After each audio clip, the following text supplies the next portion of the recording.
नमस्कार विद्यार्थी मित्रांनो, आपल्या सगळ्यांचं स्वागत आहे टेन्सेस संबंधीच्या या व्हिडिओ सीरीजमधील भाग 2 मध्ये, ज्यामध्ये मी प्रियंका राठोड तुमचं हार्दिक स्वागत करते। या अगोदरच्या भागामध्ये आपण टेन्सेसमधील काही प्रमुख प्रकार म्हणजेच प्रेझेंट टेन्स, पास्ट टेन्स आणि फ्युचर टेन्स यांची माहिती घेतलेली आहे।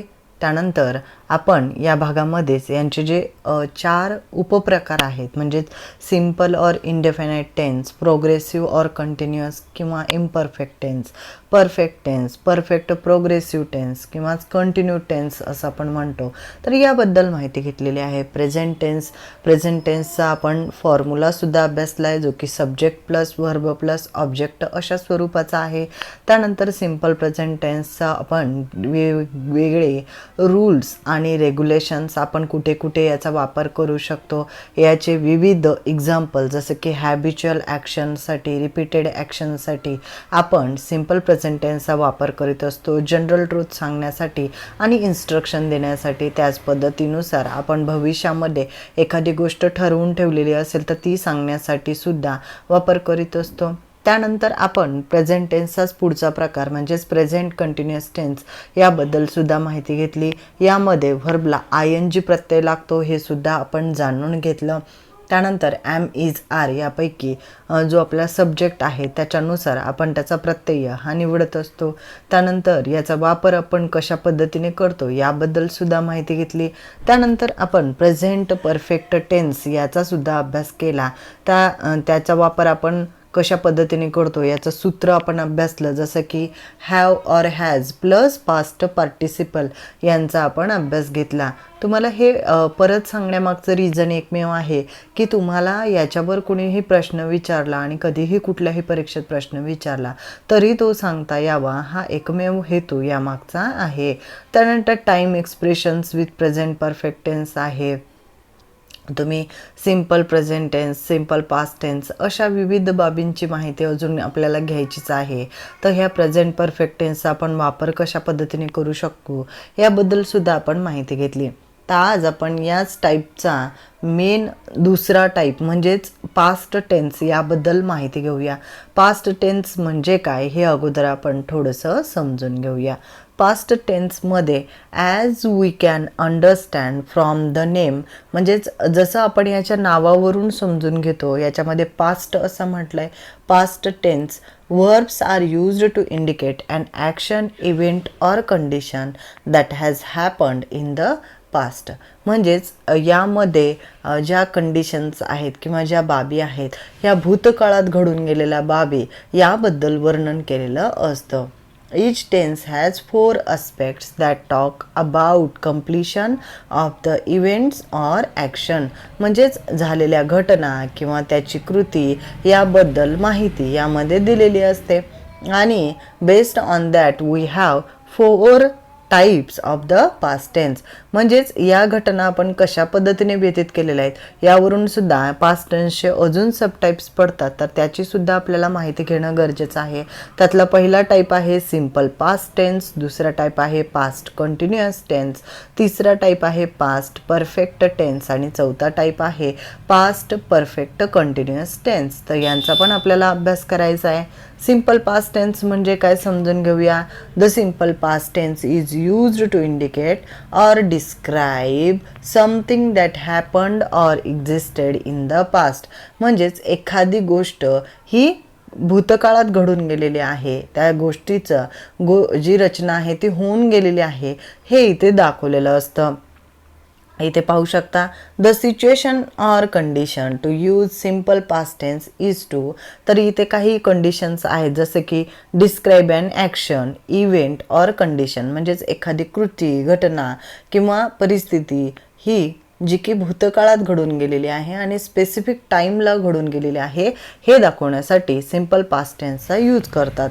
त्याचबरोबर refer or describe an action that has been completed and there is no time mentioned, याच्यामध्ये काय केलेलं असतं, काही ॲक्शन्स डिस्क्राईब केलेल्या असतात आणि काही टाईम मेन्शन केलेला नसतो बऱ्याच वेळेस, and there is no time mentioned म्हटलं आहे, पण त्या घटना होऊन गेलेल्या आहेत याबद्दल माहिती यामध्ये दिलेली असते सिंपल पास्ट टेन्सद्वारे। Describe an action or occurrence of an event that is done repeatedly and regularly. म्हणजेच एखादी इव्हेंट आहे किंवा ॲक्शन आहे किंवा घटना आहे तर ही वारंवार घडत असेल आणि सातत्यपूर्ण घडत असेल हे दाखवण्यासाठी सुद्धा सिम्पल पास्ट टेन्सचा वापर करतात. त्यानंतर describe a state of mind in the past or feeling that was felt in the past. म्हणजेच आपल्याला एखादी फिलिंग आहे, घटना आहे किंवा एखादी प्रसंग आहे जो की भूतकाळात घडून गेला आहे हा दाखवण्यासाठी सुद्धा पास्ट टेन्सचा वापर करतात. Refer to someone who has died. म्हणजेच कोणीतरी वारलेला आहे तो दाखवण्यासाठी सुद्धा पास्ट टेन्सचा वापर करतात. Describe events that have occurred in quick session in the past. म्हणजेच काही गोष्टी फास्टमध्ये म्हणजे पास्टमध्ये झालेल्या आहेत हे दाखवण्यासाठी वापर करतात. आता बघा, to formulate the simple past tense. म्हणजेच तुम्हाला जर याचा सूत्र पाहिजे असेल सिम्पल पास्ट टेन्सचा, आपण काय करतो, we add ed for verb ending in E. तर ईने एंड होणाऱ्या व्हर्बला आपण ed हा प्रत्यय लावतो. वी ॲड डी अँड आपण काय करतो की ed लावतो व्हर्ब्सला आणि त्यानंतर जेव्हा काही व्हर्ब्सला आपण फक्त डी हा प्रत्यय लावतो.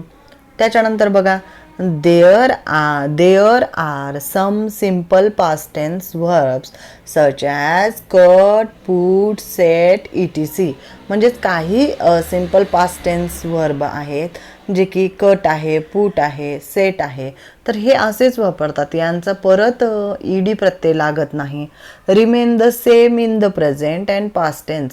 म्हणजेच तुम्ही शब्दच वाटलं तर वहीमध्ये लिहून घ्या की कट, पुट आणि सेट हे जे शब्द आहेत ना यांचा पास्ट फॉर्म होत नाही. He worked at the cheese cake factory. म्हणजेच तो कुठे काम केलेलं आहे, त्याने चीज केक फॅक्टरीमध्ये काम केलेलं आहे हे इथे सांगितलं आहे. I often brought my lunch to school. म्हणजे मी नेहमी माझं जे लंच आहे, खाण्याचं जे डब्बा आहे तो शाळेमध्ये घेऊन येतो असं सांगायचं यांना. त्यानंतर पास्ट कंटिन्युअस टेन्स जो की सिम्पल पास्ट टेन्स नंतर पास्टचा दुसरा प्रकार म्हणजेच पास्ट कंटिन्युअस टेन्स याबद्दल माहिती घेऊया. Past continuous tense is used to indicate and ongoing event in the past. म्हणजेच आपण सिम्पल पास्टमध्ये ती घटना घडून गेली असं दाखवतो, पण पास्ट कंटिन्युअस टेन्समध्ये ती घटना भूतकाळात घडत असलेली घटना याबद्दल माहिती सांगितलेली असते. Other conditions where past continuous tense is used are. अजून काही कंडिशन्स अभ्यासूया ज्याच्यामध्ये पास्ट कंटिन्युअस टेन्सचा वापर केला जातो. To show that someone is in the middle of an action. म्हणजेच इथे दाखवलेलं असतं की कोणीतरी मध्ये आहे ॲक्शनच्या. एक्झाम्पल घ्यायचं झालं तर एक्झाम्पल पहा. I was calling him when he came home. Came. I was calling him when he came home. म्हणजेच मी त्याला बोलवत होतो जेव्हा तो घरी आलेला होता. आय वॉज कॉलिंग, मी त्याला बोलत होतो जेव्हा तो घरी आलेला होता असं म्हणायचं आहे. त्यानंतर दुसरं बघा, it is used to describe an action taking place when another occurred. म्हणजेच ती एखादी घटना जेव्हा दुसरी एक घटना घडली त्याच्यासोबत डिस्क्राईब करण्यासाठी सुद्धा वापर करतात. Example, while they were painting the door I was painting the window. म्हणजेच दुसरे व्यक्ती जे इथं सांगतात की ते जेव्हा त्यांच्या दरवाजाला पेंटिंग करत होते तेव्हा मी माझ्या खिडकीला पेंटिंग करत होतो. तर इथे काय केलं आहे की ॲक्शन टेकिंग प्लेस जी आहे ही भूतकाळात घडत असलेली घटना आहे, पण दोन ॲक्शन्स आहेत ज्या की सोबत भूतकाळात घडत होत्या, म्हणून इथे आपल्याला पास्ट कंटिन्युअस टेन्सचा वापर केलेला आहे. For an action that was taking place in the past when an interrupted action happened. म्हणजेच एक इंटरप्टेड ॲक्शन आहे जी घडल्यानंतर होतं आहे. एक्झाम्पल पहा. While he was working on his laptop he fail asleep. तर इथे बघा, ही वॉज वर्किंग म्हणजेच तो काम करीत असताना ही फेल अस्लीप म्हणजे तो त्याला झोप आली किंवा तो झोपी गेला असं सांगायचं आहे. तो काम करीत होता तेव्हा. मग इथे ती घटना जी आहे ती भूतकाळात चालू होती, संपलेली नव्हती. याच्यासाठी पास्ट कंटिन्युअस टेन्सचा वापर केला. The past continuous tense is formed using the past tense of the verb to be, was or were and the present participle verbs ending ing. म्हणजेच काही प्रेझेंट पार्टिसिपल वर्ब आहेत ज्याच्यामध्ये आय एन जीला end होते, I N जीने end होते तसं दिलेलं आहे. These two tenses can be used together to indicate that an action happened while another was in progress. म्हणजेच एखादी घटना घडून गेली आणि दुसरी घटना ही चालू होती हे दाखवण्यासाठी सुद्धा सिम्पल पास्ट टेन्सचा वापर करतात. आता आपण पास्ट परफेक्ट टेन्स हा त्याचा पुढील प्रकार अभ्यासूया. बघा, the past perfect tense in a sentence or a conversation, म्हणजेच एखाद्या वाक्यात किंवा एखाद्या संभाषणामध्ये आपण पास्ट परफेक्ट टेन्सचा वापर केव्हा करतो तर describes and events that happened in the past before another event in the simple past tense was completed in the past. म्हणजेच इथे एक अशी डिस्क्राईब केलेली असते घटना past before another event in the simple past tense, म्हणजे काही घटना हे सिम्पल पास्ट टेन्समध्ये घडेल आणि काहीही पूर्ण झालेली असेल, was completed in the past, हे दाखवण्यासाठी पास्ट परफेक्ट टेन्सचा वापर करतात. The situation where past perfect tense is used are two. तर काही अजून सिच्युएशन्स आहेत ज्याच्यामध्ये आपण पास्ट परफेक्ट टेन्सचा वापर करतो. इथे बघा, indicate an event that has occurred and been completed in the past, म्हणजेच एखादी घटना ही पास्टमध्ये भूतकाळात कंप्लीट झालेली आहे दाखवण्यासाठी आपण पास्ट परफेक्ट टेन्सचा वापर करतो. एक्झाम्पल बघा, Meenu had borrowed money from the bank to buy her new car. म्हणजेच हॅड बोरोड इथं असं वापरलं आहे आणि ही घटना भूतकाळात घडून गेलेली आहे.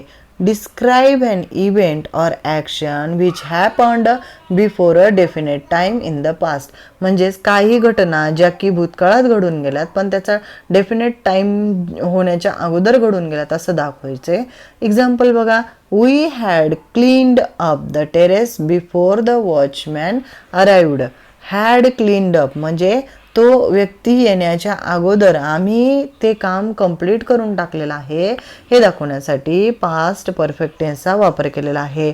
Describe an action that happened in the past before another action took place, म्हणजेच इथे ॲक्शन म्हणजे दुसरी ॲक्शन जी आहे काय म्हटलंय, describe an action that happened in the past before another action took place, म्हणजे दुसरी ॲक्शन घडण्याच्या वेळेस. एक्झाम्पल बघा, we had reached their house after the dinner was over, म्हणजेच आम्ही तिथे पोहोचलो जेव्हा जेवण संपून गेलं तर किंवा डिनर होऊन गेलेला होता असं इथं सांगायचं आहे. Past perfect tense is also used to describe a state, म्हणजे एक परिस्थिती दाखवण्यासाठी सुद्धा पास्ट परफेक्ट टेन्सचा वापर केला जातो.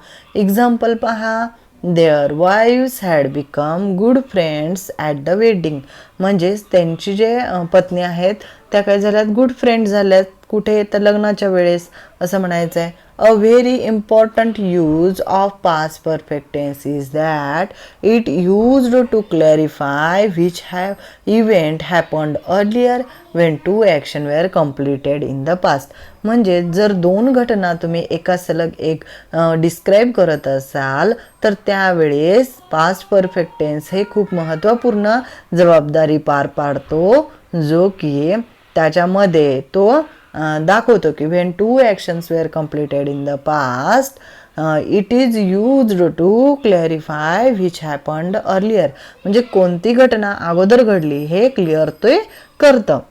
एक्झाम्पल बघा, example, I had read those books that you bought for me. तर इथे ते बघा, यू बॉट फॉर मी, तू जे मला आणलंस त्याच्या अगोदरची घटना इथं सांगताय.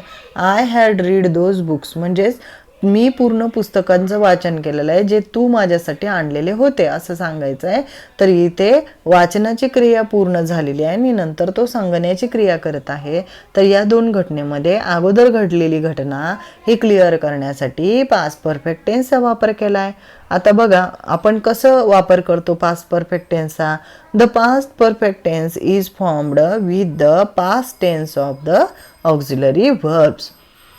आता आपले ऑक्झिलरी वर्ब्स आपल्याला माहीत आहे हॅव. बघा हॅव, तर हॅवचं जर तुम्ही पास्ट टेन्स करता तर ते काय होतं हॅड. बरोबर, हॅवचं काय होतं had. And the past participle of the main verb, म्हणजे जो वर्ब असेल समजा इथे अराईव्ह हा वर्ब दिला असेल तर याचा पास्ट पार्टिसिपल काय होणार अराईव्ड. ठीक आहे, तर असं तुम्हाला लक्षात आलं पाहिजे. आता आपण पुढील माहिती घेऊया.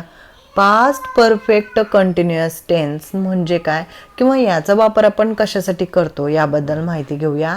This tense is used to describe actions that were going on the past up until another action in the past happened. म्हणजेच इथे सांगितलं आहे की कोणती तरी घटना पास्टमध्ये घडून गेलेली आहे, भूतकाळामध्ये घडून गेलेली आहे हे सांगण्यासाठी इथे सांगितलेलं आहे. They are often used in the following situations. काही सिच्युएशन्स आहेत जसे की for an action that has occurred over a period of time, म्हणजे एखादी घटना जी खूप दिवसांपूर्वी झालेली होती आणि having begun in the past, म्हणजे भूतकाळातच ती चालू झालेली होती.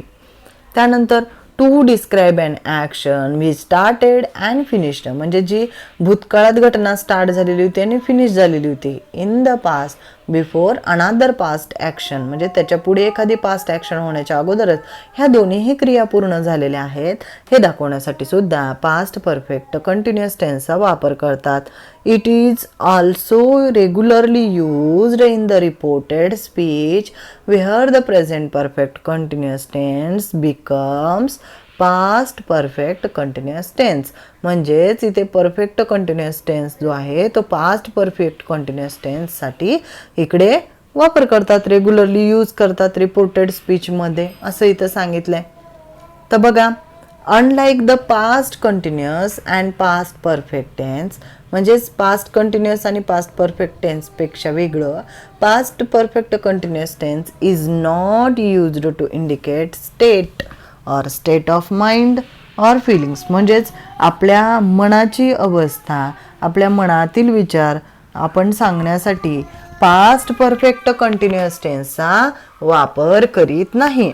एक्झाम्पल बघा, I had been studying. I had been studying म्हणजेच मी अभ्यास चालू केलेला होता किंवा मी अभ्यास करीत होतो. I had been studying. त्याच्या पुढचं वाक्य बघा, it had been raining hard for several hours and the street got flooded. त्याच्या पुढचं वाक्य बघा, if it had not been raining we would have gone to the park.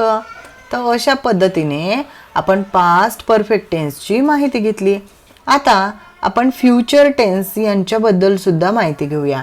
आपण प्रेझेंट टेन्स आणि पास्ट टेन्स यांची व्यवस्थित माहिती घेतल्यानंतर आपल्याला फ्युचर टेन्सची माहिती घेणं सुद्धा क्रमप्राप्त ठरतं.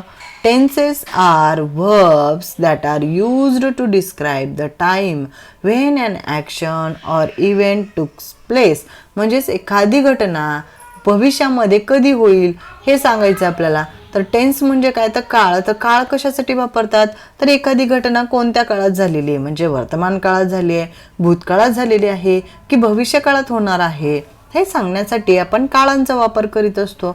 आणि यातीलच तिसरा प्रकार म्हणजेच फ्युचर टेन्स म्हणजेच भविष्यकाळ. आणि यामध्ये कसं आहे, as the name suggest this forms of tense is used for sentence with a future sense.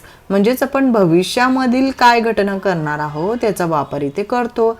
There are various ways of referring to the future in English. तर खूप साऱ्या पद्धती आहेत ज्याच्यातून आपण फ्युचर रेफर करत असतो इंग्रजीमध्ये. तर त्याच्यात काही टाईप्स आहेत जसे की types of future tenses, future progressive tense, simple future tense, future perfect tense and future perfect progressive tense. तर या प्रत्येकांची आपल्याला माहिती घ्यायची आहे. फक्त थोडंसं लक्ष दिलं की तुमचा हा पोर्शन मात्र चांगल्या पद्धतीने लक्षात येईल. सिम्पल फ्युचर टेन्स म्हणजे कसं, तर it is also use to denote facts or events of certainty. म्हणजेच काही गोष्टी किंवा काही घटना होण्याची शक्यता इथे डिस्क्राईब केलेली असते. It is used to give a warning or take spontaneous decision. म्हणजेच आपल्याला सातत्याने घ्यायच्या असलेल्या ज्या डिसिजन्स आहेत, आपल्या ज्या निर्णय क्षमता आहेत, याच्यासाठी आपण सिम्पल फ्युचर टेन्सचा वापर करतो. टू एक्सप्रेस रेडीनेस म्हणजेच आपण काही गोष्टी तयार करण्यासाठी आपली असलेली तयारी दर्शवण्यासाठी सुद्धा सिम्पल फ्युचर टेन्सचा वापर करतो. Make an offer or suggestion using shawl म्हणजेच शॉलचा वापर करून काही ऑफर आणि सजेशन्स आपण देत असतो. To give an invitation or an order to someone म्हणजे कोणाला तरी आपण आमंत्रण करणं, याच्यासाठी सुद्धा फ्युचर टेन्सचा वापर करतो. आणि इथे बघा, it can be use in affirmative, interrogative and negative sentence. म्हणजेच आपण यांचा वापर अफर्मेटिव्ह सेंटेन्स किंवा इंट्रोगेटिव्ह सेंटेन्स किंवा निगेटिव्ह सेंटेन्स अशा तिन्ही प्रकारच्या सेंटेन्समध्ये करू शकतो. यामध्ये बघा, both shall and will can be use in simple future sentences. आपण शॉल किंवा विल अशा दोन्हीचा वापर सिम्पल फ्युचर टेन्समध्ये करू शकतो. पण जे मॉडर्न इंग्लिश आहे याच्यामध्ये विल जास्त वापरतात शालपेक्षा. एक्झाम्पल बघा, आय विल प्रिपेअर डिनर. मी जेवण तयार करेल असं आहे. Why won't you tell her the truth. तू तिला का खरे सांगत नाहीस. इथे इट विल रेन टुमारो असं उदाहरण आहे. त्यानंतर पुढची माहिती घेऊया. The future continuous or future progressive tense याबद्दल माहिती घेऊया. The future continuous or future progressive tense is used to denote an event that is ongoing in the future. म्हणजे अशी घटना जी की भविष्यामध्ये चालू असलेली सांगायच्या असल्यास आपण फ्युचर कंटिन्युअस टेन्सचा वापर करतो. It is made up of two elements जसे की simple future of the verb to be plus the present participle and ING. इथे आपण व्हर्बचा टू बी प्रत्यय वापरतो. आणि तर फ्युचर कंटिन्युअस प्रोग्रेसिव्ह टेन्समध्ये आपण काही ज्या गोष्टी आहेत ते सांगण्यासाठी सुद्धा त्याचा वापर करतो. जसे की to extend ourselves in the future, to predict future events. आपल्याला काही भविष्यकालीन घटना प्रेडिक्ट करण्यासाठी आपण त्याचा वापर करतो. Ask or inquire about events in the future म्हणजे आपण काही घटना ज्या भविष्यकाळात घडणाऱ्या आहेत त्याबद्दल सुद्धा प्रश्न विचारण्यासाठी याचा वापर करतो. To refer to events in the future that have continuous nature or occur regularly. तर हे याच्यासाठी सुद्धा आपण फ्युचर कंटिन्युअस टेन्सचा वापर करतो.